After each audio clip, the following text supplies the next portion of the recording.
Hello दोस्तों, आज है 22 फरवरी 2026 दिन रविवार का। हैप्पी संडे आप सभी को। हिंदी तिथि फाल्गुन शुक्ल पंचमी। और आइए बात करते हैं आज के मुख्य समाचार, बड़ी खबरें, देश और दुनिया का ताजा अपडेट लेकर हाजिर हो गए हैं। किसान भाइयों के लिए बैंक खातों में पैसे आने को लेकर अपडेट जानेंगे। सरकारी कर्मचारियों के लिए नए नियम, माता और बहनों के लिए भी जरूरी अपडेट आया है। पढ़ने वाले बच्चों के लिए और बड़े बुजुर्गों के लिए भी बड़ी काम की खबरें जानेंगे। वीडियो को आप पूरा देखिएगा और इस वीडियो को आप दोस्तों लाइक और शेयर भी जरूर कर दीजिएगा ताकि आपका प्यार और सपोर्ट हमें मिलता रहे। तो बात करते हैं आज की पहली बड़ी खबर की। सबसे पहले आप देखिए, भारत में हर साल 54,000 करोड़ रुपए का दान, यानी हर साल हजारों करोड़ रुपए हमारे भारतीय दान कर देते हैं। हाउ इंडिया गिव्स 2025 की रिपोर्ट में ये बड़ा खुलासा हुआ है। और अगर इनको भी हम आगे और डिटेल से देखें ना दोस्तों, तो घरेलू दान का जो ये अनुमान है वो 54,000 करोड़ रुपए है। 45.9% जो चंदा है, दान है, वो धार्मिक संगठनों को जाता है। बाकी का जो 41.8% के लगभग ये सीधे ही जरूरतमंदों को जाता है। भारत में रहने वाले लोग हर साल हजारों करोड़ रुपए दान में दे देते हैं। और इस रिपोर्ट में यह भी बताया गया कि भारतीय दुनिया के सबसे उदार लोगों में है। और ये अध्ययन 20 राज्यों में एक सर्वे किया गया, उस पर आधारित है। अच्छा, इसके अलावा देखिए आप, अमेरिका से बड़ा अपडेट टैरिफ को लेकर आ रहा है। राष्ट्रपति डोनाल्ड ट्रंप ने टैरिफ 10% से बढ़ाकर 15% कर दिया है। सुप्रीम कोर्ट के फैसले की आलोचना भी की, कल वाले वीडियो में भी आपने देखा। कुल मिलाकर दोस्तों, अमेरिका के राष्ट्रपति डोनाल्ड ट्रंप ने टैरिफ को लेकर सुप्रीम कोर्ट के फैसले की आलोचना की और इसे बेहद खराब बताया। डोनाल्ड ट्रंप ने तत्काल प्रभाव से देशों पर टैरिफ 10% से बढ़ाकर 15% करने का आदेश जारी कर दिया। डोनाल्ड ट्रंप ने कहा कि भाई उनके वहां जो सुप्रीम कोर्ट है, इस फैसले को बेहद खराब तरीके से लिखा गया और ये अमेरिका के हितों के खिलाफ है। और डोनाल्ड ट्रंप ने कहा कि कोर्ट के फैसले से कुछ भी नहीं बदलेगा, भारत को भी टैरिफ देना ही होगा और हमें नहीं देना होगा। ये पहले की स्थिति का उलटफेर है। डोनाल्ड ट्रंप ने कहा कि प्रधानमंत्री मोदी एक सज्जन और महान व्यक्ति हैं। वे अपने विरोधियों से कहीं अधिक बुद्धिमान है और अमेरिका ट्रेड डील में कोई बदलाव नहीं होगा। भारत 18% टैरिफ का भुगतान अभी जारी रखेगा। डोनाल्ड ट्रंप ने कहा कि प्रधानमंत्री नरेंद्र मोदी एक महान व्यक्ति हैं, लेकिन ट्रेड डील में कोई बदलाव नहीं होगा। साथ ही उन्होंने कहा कि भारत के साथ मेरे संबंध शानदार हैं और हम भारत के साथ व्यापार कर रहे हैं। बड़ी खबर आ रही है, अभी मुक्तेश्वरानंद पर बच्चों के यौन शोषण का केस दर्ज किया जाएगा। प्रयागराज कोर्ट ने आदेश जारी कर दिया है। वहीं शंकराचार्य ने कहा कि रामभद्राचार्य ने झूठा केस कराया। शंकराचार्य स्वामी अभी मुक्तेश्वरानंद सरस्वती के खिलाफ नाबालिग बच्चों के यौन शोषण की FIR दर्ज की जाएगी। प्रयागराज के पोक्सो कोर्ट ने शनिवार को इस तरह का आदेश दिया। जगत गुरु रामभद्राचार्य के शिष्य आशुतोष ब्रह्मचारी महाराज ने कोर्ट में 2 बच्चों को पेश करके ये आरोप लगाए थे और कोर्ट में कैमरे के सामने बच्चों के बयान भी दर्ज हुए थे। अदालत ने 13 फरवरी को अपना आदेश रिजर्व रखा था। अदालत ने माना कि शंकराचार्य और उनके शिष्य पर गंभीर आरोप हैं। साक्ष्य जुटाने के लिए पुलिस जांच आवश्यक है और ऐसे में कोर्ट ने आदेश दिया कि संबंधित थाना प्रभारी तत्काल FIR दर्ज करें, कानून के अनुसार स्वतंत्र और निष्पक्ष जांच करें। चलिए, बड़ी खबर राजस्थान के बीकानेर से आ रही है। बीकानेर में 75 लाख से ज्यादा का मायरा भरा गया। भाई ने बहन के 3 बच्चों को दिए 51 लाख रुपए कैश और 25 लाख के गहने। ये भव्य मायरा भरा गया। उत्तर प्रदेश कानपुर से एक बड़ी चौंका देने वाली और अलर्ट करने वाली खबर आप देखिए। फर्जी डिग्री से कमाई का जो 60% कमीशन है ना दोस्तों, वो यूनिवर्सिटी ले रही है। कानपुर का एक ठग 4 देशों के राष्ट्रपति से भी मिला। 9 राज्यों तक ये सिंडिकेट फैला हुआ। कानपुर में बिना परीक्षा दिए मार्कशीट और डिग्रियां दिलाने वाला एक बड़ा सिंडिकेट पकड़ा गया। मास्टरमाइंड मैथमेटिक्स टीचर जो भी पकड़ में आया है और पुलिस ने बंद कमरे में पूछताछ की है। और पूछताछ में जो जानकारियां सामने आई वो बेहद ही चौंका देने वाली थी। बीटेक, बी फार्मा, LLB की डिग्रियां दिलाने वाला ये सिंडिकेट सिर्फ 40% कमीशन पर काम करता था। यानी दोस्तों, फर्जी डिग्रियों से जो कमाई होती थी उसका 60% यूनिवर्सिटियों के बाबू और कर्मचारियों के पास चला जाता था। तो किस तरह से फर्जी मार्कशीट और डिग्री बनाने का जो गोरख धंधा है, एक बड़ा भंडाफोड़ हुआ है। राजस्थान के बाड़मेर से एक और बड़ी खबर आ रही है। चाय की दुकान से डोडा पोस्ट की लत लगी। मुनाफा और लालच के चलते इंटरनेट से अफीम की खेती करना सीखा और फिर सब्जियां, रिचका, बाजरा और अरंडी के फसलों के बीच में अफीम की खेती शुरू कर दी। 2428 अफीम के अवैध पौधे बरामद किए गए। आरोपी को गिरफ्तार किया गया है। अच्छा, इसके अलावा मध्य प्रदेश से एक बड़ी हैरान कर देने वाली खबर भी सामने आ रही है। 10 चैटिंग ऐप से अश्लील वीडियो कॉल हो रहे हैं। 2.5 करोड़ रुपए ठगे गए। मध्य प्रदेश में डिजिटल अरेस्ट बताकर ब्लैकमेल करने वाले 20 गिरफ्तार हुए हैं। कुल मिलाकर दोस्तों, मध्य प्रदेश के शिवपुरी में ऑनलाइन चैटिंग और वीडियो कॉल के जरिए इस तरह के वीडियो रिकॉर्ड करके देश भर में लोगों को डिजिटल अरेस्ट का डर दिखाकर ब्लैकमेल करने वाले एक बड़े साइबर गिरोह का पुलिस ने पर्दाफाश किया है। और ये गिरोह अब तक 2.5 करोड़ रुपए से ज्यादा की ठगी भी कर चुका है। ये गिरोह कई तरह के ऐप इस्तेमाल कर रहा था, आप देखिए। और ये ऐप APK फाइल के जरिए आसानी से डाउनलोड हो जाते हैं। ऑनलाइन चैटिंग की तलाश में लोग इन्हें इंस्टॉल कर लेते हैं और आरोपी इन्हीं का फायदा उठाते हैं। अच्छा, इसके अलावा देखिए देखिए आप, बड़ी खबर आ रही है केबीसी में। नागदा को बताया गांव और अमिताभ बच्चन पर मामला दर्ज हो गया। उज्जैन में कोर्ट ने थाने से रिपोर्ट मांगी है। कौन बनेगा करोड़पति के 23 दिसंबर 2025 को प्रसारित हुए एक एपिसोड में मध्य प्रदेश के नागदा को लेकर की गई टिप्पणी पर यह विवाद खड़ा हुआ है। शो के होस्ट अमिताभ बच्चन द्वारा नागदा को पानी की समस्या से जूझता छोटा सा गाँव बताए जाने पर स्थानीय स्तर पर आपत्ति दर्ज कराई गई है। कोर्ट में मामला दर्ज हुआ है। अब अगली सुनवाई 9 अप्रैल को निर्धारित की गई है। इधर आप देखिए, हरियाणा के 6 पैक वाले ताऊ रोज 25 किलोमीटर रेस लगाते हैं, 800 सपाटे लगा रहे हैं। उन्होंने कहा कि देसी घी नहीं मिला तो सरसों का तेल पिया। हरियाणा के सोनीपत में 6 पैक वाले ताऊ की भी हाल ही में खूब चर्चाएं हो रही हैं और वे देसी अंदाज में कसरत करते हैं। रोज 25 किलोमीटर की रेस और 800 सपाटे लगाते हैं। भरे हुए एलपीजी सिलेंडर और पुराने पत्थरों की ओखली को उठाकर आसानी से एक्सरसाइज करते हैं। और यहाँ तक कि आप इमेज में, फोटो में देखिए, पानी से भरी हुई बाल्टियों को भी किस तरह से मुसल में टांग कर वो एक्सरसाइज करते हुए नजर आ रहे हैं। सोनीपत के जेठड़ी गांव के रहने वाले संजय उर्फ काला पहलवान जी की उम्र करीब 51 साल है, फिर भी एक्सरसाइज और दौड़ लगाने का जज्बा आप देखिए इनका। चलिए बड़ी खबर देखिए, मायावती और अखिलेश बोले एआई समिट में कांग्रेस का प्रदर्शन गलत, वहीं बीजेपी का देश भर में प्रदर्शन। महाराष्ट्र में राहुल गांधी को काले झंडे भी दिखाए गए। सपा प्रमुख अखिलेश यादव और बसपा चीफ मायावती ने दिल्ली के भारत मंडपम में एआई समिट में शुक्रवार को हुए कांग्रेस के प्रदर्शन को गलत बताया है। अखिलेश यादव ने कहा कि जब दुनिया भर से डेलीगेट्स आए हो तो ऐसा हंगामा नहीं करना चाहिए। सरकार से लड़ाई हमारा इंटरनल मामला है, फॉरेन डेलीगेट्स के सामने हमारे देश का अपमान होता है। वहीं मायावती ने एक्स पर लिखा कि कांग्रेस का प्रदर्शन निंदनीय है। कानपुर से बड़ी चौंका देने वाली खबर सामने आ रही है। कानपुर के पनकी में एक महिला को बोरी में बच्चा चुराते हुए पकड़ा गया। स्थानीय लोगों ने बोरी से रोने की आवाज सुनकर महिला को रोका और भागने की कोशिश करने पर पकड़ लिया। तो छोटे बच्चों को लेकर सावधान रहिएगा। महाराष्ट्र से बड़ी खबर आ रही है। अजीत पवार के भतीजे का आरोप, प्लेन क्रैश एक बड़ी साजिश। दुर्घटना के समय कई धमाके हुए थे, विमान में पेट्रोल के डिब्बे रखे गए थे। राष्ट्रवादी कांग्रेस पार्टी शरद पवार गुट के विधायक रोहित पवार ने शनिवार को अजीत पवार के प्लेन क्रैश पर फिर से सवाल उठाए। उन्होंने दिल्ली में एक प्रेस कॉन्फ्रेंस में स्क्रीन पर डेटा और फोटो तक दिखाए।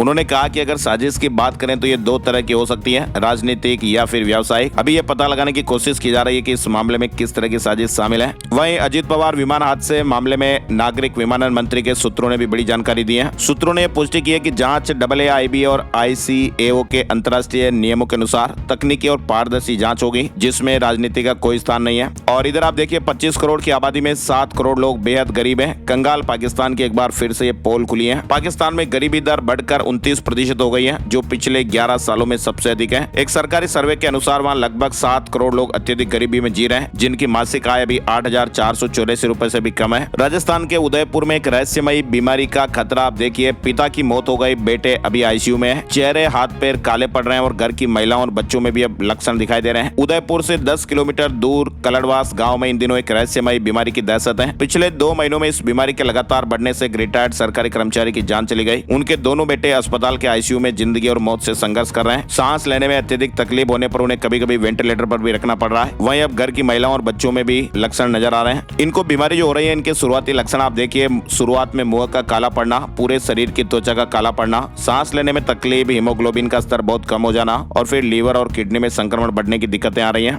और अब तक बीमारी का पता नहीं चल पाया है। और इधर आप देखिए, SIR को लेकर बड़ी खबर। देश के 12 राज्यों केंद्र शासित प्रदेश में SIR का दूसरा फेज अंतिम चरण में है। चुनाव आयोग ने शनिवार को मध्य प्रदेश, राजस्थान, छत्तीसगढ़ और केरल की फाइनल वोटर लिस्ट पब्लिश कर दी है। इन 4 राज्यों में कुल 99,58,398 वोटर के नाम हटाए गए हैं। और राज्यवार अगर बात करें तो SIR प्रक्रिया में अलग अलग राज्यों में कितने नाम कटे, इसकी जानकारी भी आप यहाँ देख सकते हैं। अब तक कुल 7 राज्यों UT की फाइनल लिस्ट आ चुकी है। इधर पश्चिम बंगाल विधानसभा चुनाव में भी 2-3 महीने ही बचे हुए हैं। यहाँ भी भाषण और रैलियों का शोर नहीं है, लेकिन सियासत भरपूर गर्म है। पश्चिम बंगाल में SIR हर सीट पर औसतन 19,000 नाम कटे। दिल्ली में आतंकी हमले का अलर्ट, लाल किले की सुरक्षा बढ़ाई गई है। केंद्रीय खुफिया एजेंसियों से मिले इनपुट के बाद दिल्ली में सिक्योरिटी बढ़ाई गई। 1 अप्रैल से कैश में टोल नहीं दे पाएंगे, फास्टैग या UPI से ही पेमेंट करना होगा। नकद लेन देन पूरी तरह बंद करने की तैयारियां हो रही है। National highway authority of India NHAI देश के टोल प्लाजा को पूरी तरह डिजिटल बनाने की तैयारी में है। 1 अप्रैल 2026 से नेशनल हाईवे के सभी टोल प्लाजा पर कैश ट्रांजैक्शन को पूरी तरह बंद किया जा सकता है। इस तरह के अपडेट्स अभी चलने शुरू हो गए हैं। और इसके अलावा डिजिटल पेमेंट दिग्गज फोन पे ने अपने यूजर्स के लिए खास फीचर लॉन्च किया है। अब UPI ट्रांजैक्शन के लिए आपको बार-बार 4 या 6 अंकों का पिन डालने की जरूरत नहीं होगी। यूजर अपने स्मार्टफोन के बायोमेट्रिक ऑथेंटिकेशन यानी फिंगरप्रिंट या फेस ID का इस्तेमाल करके सीधे ही पेमेंट कर पाएंगे। फिलहाल ये सुविधा एंड्रॉइड यूजर्स के लिए शुरू हो गई है और जल्द ही iPhone यूजर्स के लिए भी ये सुविधा आने वाली है। स्विट्जरलैंड 1 करोड़ की आबादी के बाद एंट्री रोक देगा। भीड़ से थका ये धरती का स्वर्ग। 14 जून को वहाँ जनमत संग्रह होने वाला है। यूरोप का समृद्ध और अनुशासित देश अब एक असाधारण फैसले की दहलीज पर खड़ा है। 14 जून 2026 को स्विट्जरलैंड में एक जनमत संग्रह होगा और इसमें यह तय किया जाएगा दोस्तों की 2050 तक देश की कुल स्थायी आबादी अधिकतम 1 करोड़ पर सीमित की जाए या फिर नहीं। स्विट्जरलैंड की वर्तमान आबादी लगभग 91 लाख है। 14 जून को वहाँ एक बड़ा फैसला लिया जाएगा। और इधर आप देखिए भारतीय मूल की आशा शर्मा माइक्रोसॉफ्ट गेमिंग की सीईओ बनी है। वे लंबे समय से इस पद को संभाल रहे फिल स्पेंसर की जगह लेंगी। मेटा और इंस्टाकार्ट में भी लीडरशिप रोल निभा चुकी है। और इधर राजस्थान के जयपुर से आप बड़ी खबर देखिए। आरजीएचएस में फर्जीवाड़ा मामले में सस्पेंड डॉक्टर्स के खिलाफ एसओजी में शुक्रवार को एफआईआर दर्ज हुई। एफआईआर में आरोप लगाए गए कि आरजीएचएस कार्ड धारकों के नाम पर फेक बिल बनाकर करोड़ों रुपए का क्लेम उठाकर सरकारी खाता खाली किया गया। 1150 रुपए की एमआरआई 14,950 रुपए में करवा रहे थे डॉक्टर साहब। जेई मेन 2026 में कैटेगरी बदलने का 2 दिन मौका मिलेगा। 27 और 28 फरवरी को करेक्शन विंडो खुलेगी। 16 लाख से ज्यादा आवेदन आए हैं, जो इतिहास में आवेदन करने वालों में सबसे ज्यादा है। पाकिस्तान और न्यूजीलैंड सुपर 8 मैच बारिश में धुल गया। दोनों टीमों को एक एक अंक मिले हैं। सेमीफाइनल के लिए सभी मैच जीतना जरूरी है। T20 वर्ल्ड कप में पाकिस्तान और न्यूजीलैंड के बीच का मुकाबला पहला सुपर 8 मैच बारिश की भेंट चढ़ गया। नासा ने माना कि सुनीता का अंतरिक्ष में फंसना खतरनाक था और इसे कल्पना चावला के साथ हुए हादसे जैसा माना। घटना को गंभीर कैटेगरी में रखा गया था। इधर बड़ी खबर आ रही है,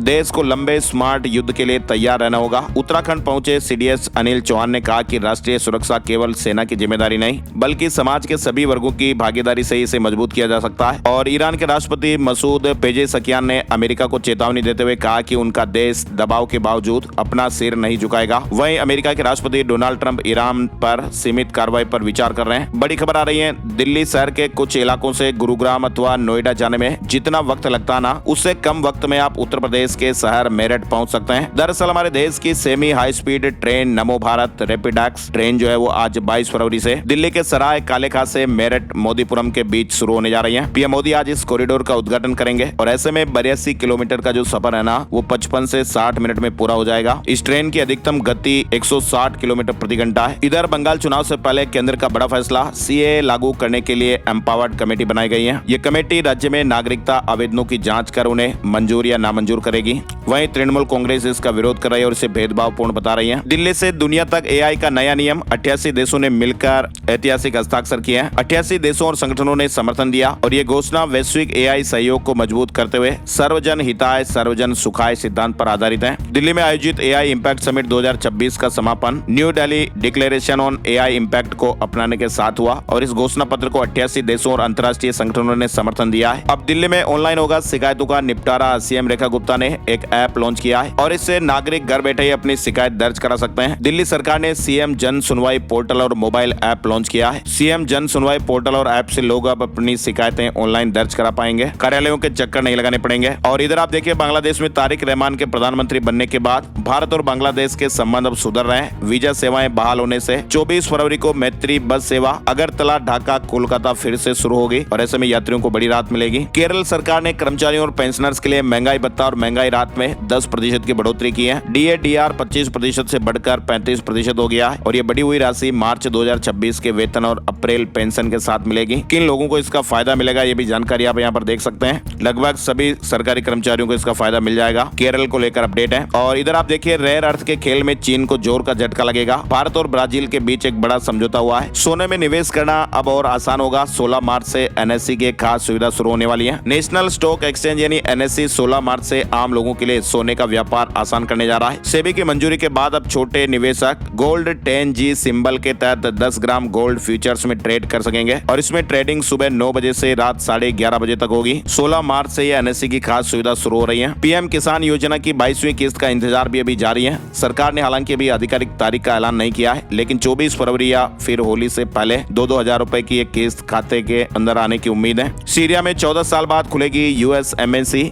बताया जा रहा है कि इसी को लेकर 10 फरवरी को कांग्रेस कमेटियों को नोटिस भेजा गया है। अमेरिकी सैनिकों की वतन वापसी शुरू होगी। इधर बांग्लादेश में अंतरिम सरकार के कार्यकाल के दौरान मोहम्मद यूनुस ने 132 अध्यादेश बांग्लादेश में जारी किए थे। अब इन्हें अगर 25 दिन के भीतर संसद से पास नहीं कराया जाता है तो ये रद्द हो जाएंगे। वहीं बांग्लादेश में तारिक रहमान की जो नई सरकार है कुछ ही अध्यादेश को पास कराने की तैयारी में है और बाकी के वो रद्द हो जाएंगे। चैट जीपीटी का मालवेयर बाइट्स नाम का एक फीचर आया है। अब चैट बॉक्स में आप लिंक्स की सेफ्टी जांच वगैरह कर पाएंगे और ओपन एआई की हार्डवेयर में भी एंट्री होगी। साल 2027 तक एआई स्मार्ट स्पीकर और स्मार्ट ग्लास भी ओपन एआई लॉन्च कर सकता है। इस तरह की तैयारियां हो रही हैं। केरल से एक और बड़ी खबर आप देखिए, सुप्रीम कोर्ट के निर्देश पर केरल में विशेष शिक्षकों की नियमित नियुक्तियां तेज हो गई हैं। और भारतीय रेलवे से जुड़ा महत्वपूर्ण अपडेट रेलवे जॉब को लेकर। रेलवे में 11,127 सहायक लोको पायलटों की भर्ती को मंजूरी दी गई है और जल्द ये भर्ती प्रक्रिया शुरू होगी। रेल मंत्रालय ने साल 2026 के लिए 11,127 सहायक लोको पायलट यानी एएलपी पदों पर भर्ती को मंजूरी दे दी है और रेलवे बोर्ड जल्द ही केंद्रीयकृत रोजगार अधिसूचना जारी करने वाला है। बंगाल सब कुछ सह सकता है पर किसी के आगे नहीं झुकता, भाजपा पर जमकर बरसी ममता बनर्जी। बंगाल में एसआईआर पर हाई कोर्ट में उच्च स्तरीय बैठक, न्यायिक अफसरों की छुट्टियां तक रद्द हो गई है। हिमाचल में केंद्रीय मंत्री नड्डा ने सोलन में एक नई वैक्सीन लॉन्च की है। टिटनेस डिप्थीरिया से सुरक्षा मिलेगी। हिमाचल प्रदेश में आज और कल ऊंचे पहाड़ों पर हल्की बर्फबारी देखने को मिल सकती है। हिमाचल प्रदेश में रविवार को एक फ्रेश वेस्टर्न डिस्टर्बेंस एक्टिव होने जा रहा है। शिखर धवन ने गर्लफ्रेंड सोफी साइन से शादी की है। पूर्व भारतीय क्रिकेटर शिखर धवन ने सोफी साइन से शादी की। और इधर आप देखिए, राजस्थान में एसओजी ने डम्मी कैंडिडेट पकड़ने के लिए एक खास सॉफ्टवेयर बनवाया है। 50 लाख स्टूडेंट्स में से गुनहगारों को ढूंढ निकालेगा। 2000 से ज्यादा की कुंडली तैयार हो चुकी है। सरकारी भर्तियों में अब डम्मी कैंडिडेट पर शिकंजा कसने के लिए राजस्थान एसओजी ने एक खास सॉफ्टवेयर तैयार किया। इसमें एआई फीचर्स का भी इस्तेमाल होगा। राजस्थान में आरटीई में पहली बार पेरेंट्स को पैन कार्ड भी देना पड़ सकता है। हालांकि पैन कार्ड नहीं होगा तो भी चलेगा, लेकिन अगर पैन कार्ड है तो देना ही है। फर्जी आय प्रमाण पत्र देने पर दोगुनी फीस वसूल हो सकती है और एफआईआर भी दर्ज होगी। राजस्थान में आरटीई एडमिशन को लेकर अपडेट है।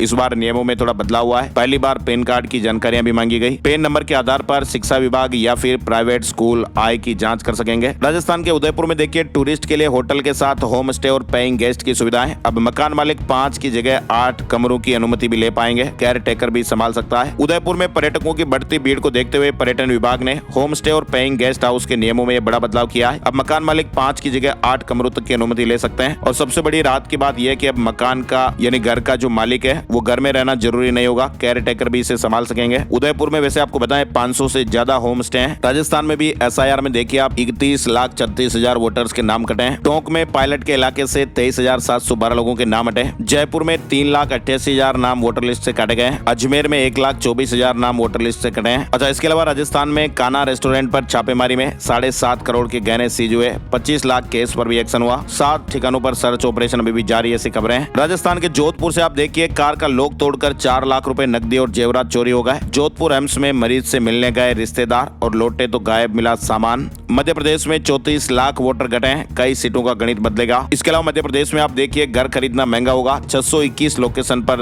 रेट बढ़ेंगे। रजिस्ट्री और स्टाम्प ड्यूटी का खर्च भी बढ़ेगा। भोपाल की 621 प्राइम लोकेशन पर प्रॉपर्टी की गाइडलाइन दरें बढ़ाने का प्रस्ताव आया है। मध्य प्रदेश में भी 2-3 दिन और आंधी बारिश का दौर जारी रहेगा। नए सिस्टम की वजह से 23 और 24 फरवरी को फिर मौसम बदल सकता है और ये सिस्टम दक्षिण पूर्वी जिलों में ज्यादा असर दिखाएगा। मध्य प्रदेश में गैस पीड़ितों की वर्षों पुरानी बीमारियों और इलाज का पूरा रिकॉर्ड अब डिजिटल रूप में सुरक्षित किया जाएगा। साथ ही आप देखिए, 26 फरवरी से होली स्पेशल के रूप में चलेगी पटना एक्सप्रेस। रेलवे महू से पटना के बीच एक स्पेशल ट्रेन चलाएगा। 26 मार्च तक ये सुविधा रहेगी। और इधर मध्य प्रदेश के मुरैना में 1 करोड़ की 35 बीघा जमीन से अतिक्रमण हटाया गया। मुरैना में खड़ी फसल पर बुलडोजर चला। भोपाल एम्स में अब मरीजों को एआई बताएगा रास्ता। ऐसा करने वाला देश का पहला हॉस्पिटल बनने जा रहा है। रोजाना यहाँ 10 से 12 हजार लोगों को फायदा मिलेगा। उत्तर प्रदेश में आप देखिए, 24 घंटे के भीतर अकाउंट में आ जाएगा पैसा। सीएम योगी आदित्यनाथ ने बड़ा ऐलान किया है। मुख्यमंत्री योगी आदित्यनाथ ने कहा कि डबल इंजन सरकार किसानों के साथ मजबूती से खड़ी है और उन्होंने आपदा पीड़ितों को 24 घंटे के भीतर क्षतिपूर्ति देने का लक्ष्य रखा है। 2,51,000 किसानों को 285 करोड़ रुपए फसल बीमा वितरित किए गए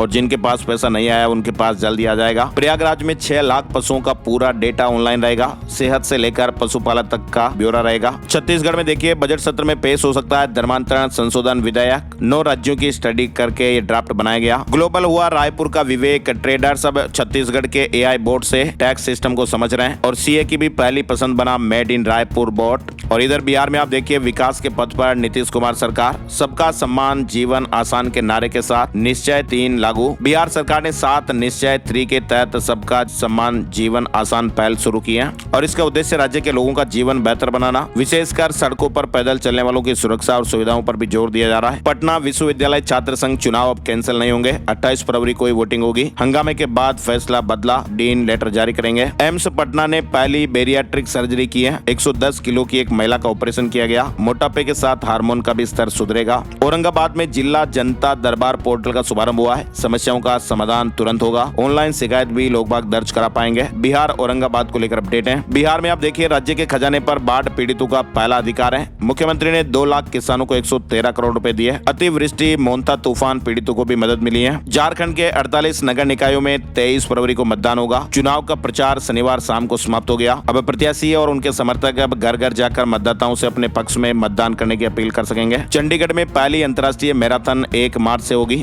38 विदेशी खिलाड़ियों समेत 3500 प्रतिभागी भाग लेंगे। हरियाणा शिक्षा बोर्ड अध्यक्ष ने लेक्चरर की समस्याएं सुनी, अधिकांश मांगों पर सहमति बनी। ड्यूटी मानदेय बढ़ाने का भी आश्वासन दिया गया है। हरियाणा में बोर्ड परीक्षा के लिए 7 कंट्रोल रूम भी बनाए गए हैं। चेयरमैन ने कहा कि पेपर कैंसिल हुआ तो मुख्यालय पर होगा। 15 मई तक रिजल्ट निकालने का भी प्रयास किया जाएगा। हरियाणा विद्यालय शिक्षा बोर्ड भिवानी की 25 फरवरी से 12वीं और 26 फरवरी से 10वीं की परीक्षाएं शुरू होने जा रही हैं। पंजाब में 8 मार्च को बजट पेश होगा। सीएम भगवंत मान ने गुजरात में ऐलान किया, कहा कि नया टैक्स नहीं लगेगा, नए दरों में बढ़ोतरी होगी। और इधर उत्तराखंड में आप देखिए शीतकालीन यात्रा में 47,000 तीर्थ यात्रियों ने दर्शन किए। भगवान त्रियुगी नारायण मंदिर में शीतकालीन यात्रा के दौरान इस वर्ष रिकॉर्ड 47,868 तीर्थ यात्रियों ने मंदिर में पूजा अर्चना और जलाभिषेक कर विश्व समृद्धि की कामना की है। उत्तराखंड हल्द्वानी में रात 11 बजे बाद बाजार बंद के आदेश जारी किए गए हैं। सड़कों पर बेवजह घूमने पर भी कार्रवाई हो सकती है। अपराध रोकने के लिए पुलिस का सख्त कदम। रात 11 बजे के बाद मेडिकल और खाने पीने की दुकानों को छोड़कर सभी दुकानें बंद रहेगी। सोने चांदी के भाव साप्ताहिक समीक्षा में आपको बताएं, इस हफ्ते सोने चांदी में बढ़त रही। सोना 2300 रुपए बढ़कर 1,55,000 रुपए प्रति 10 ग्राम पर पहुंच गया। वहीं चांदी 2,42,000 रुपए से बढ़कर 2,50,000 रुपए प्रति किलो पर पहुंच गई है, यानी चांदी की कीमत में 8,000 रुपए की बढ़ोतरी हुई। और अब चलते चलते एक नजर आज का राशिफल भी जान लेते हैं। आज 22 फरवरी रविवार को मेष राशि वालों को रुका हुआ काम पूरा होने की संभावनाएं है।